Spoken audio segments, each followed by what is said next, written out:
My name is Michael Gene Sullivan, and I'm a collective member, actor, director, and resident playwright for the San Francisco Mime Troope.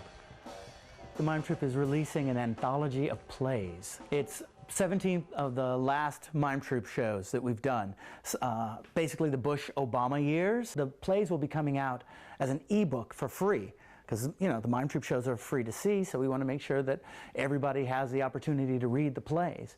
So we'll be releasing this anthology as an ebook on the Mime Troupe website and on iTunes and on Amazon Books, everywhere we can, basically to get it out, get the word out. Mime Troupe does a new show every year, a new show about some political topic that we feel is the burning issue for us and for the public. Sometimes it's where's the United States invading this week, or who are we bombing, or genetically engineered food, or corporate personhood, or all of these different issues. And we've been doing this for 60 years. So we have a Tony Award, we have Obie Awards, we're in history books, but people are still like, mime? Mime is the exaggeration of everyday life in story and song. It comes from the word mimic. Silent mime is a type of mime. But for Americans, we just think mime is silent. In Europe, it's mime, it's pantomime, it's outrageous vocal comedy. Here we just see it as silent. And the Mime Troupe, every year we have the same meeting, which is, when are we going to change the name? And we can't change the name. We're like too famous to change the name now, which is embarrassing and wonderful, but it does make it difficult. So we're always having to remind people that we speak, we sing, we're not silent. Do something. We ain't got nothing, we can't do nothing. No, that is how they win, by us doing nothing. So each Mime Troupe show is always going to be about something, like I said, that's super topical, super in the news of the day, and we take a different take on it. We need some solidarity. We have to work collectively. Is the baby coming? We need to unite.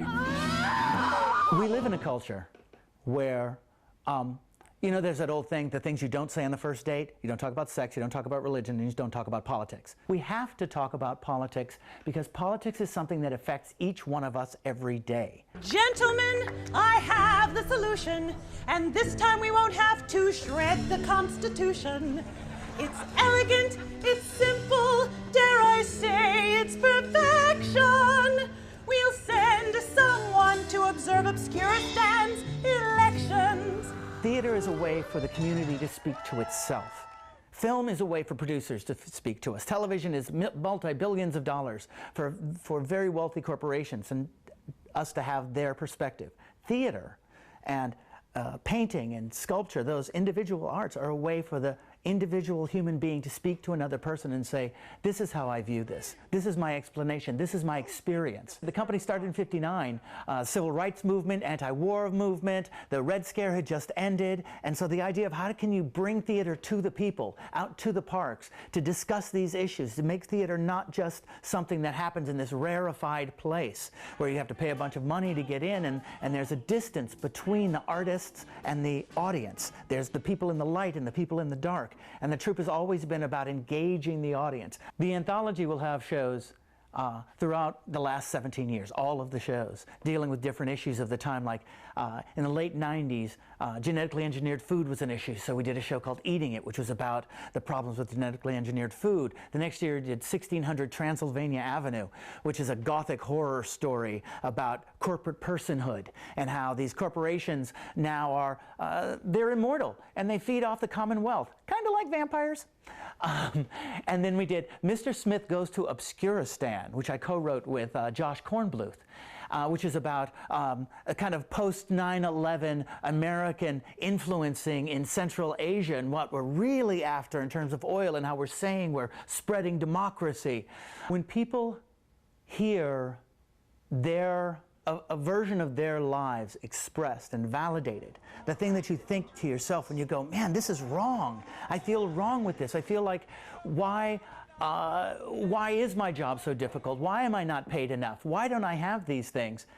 There's only so far you can get with purely visual work. There is a hunger right now for how to show what we are, as a nation, what we're going through. The idea of releasing this also for free, because we could sell it for a lot, But we want to make sure that it gets in the hands of the people who can be most inspired by it. Schools don't have a whole lot of money, and textbooks are freakishly expensive. If you ever try to buy one, they're like hundreds of dollars. So we want to make sure that this can be accessible in libraries and to students and to teachers and to professors around the world so that they can be inspired, not just by how we told the story, but the impact of the story, and to inspire them to tell other stories in the same way, to use comedy and music and fantasy and irony and satire to ridicule what should be ridiculed. You can think and laugh. You can think and cry. You can embrace that passion.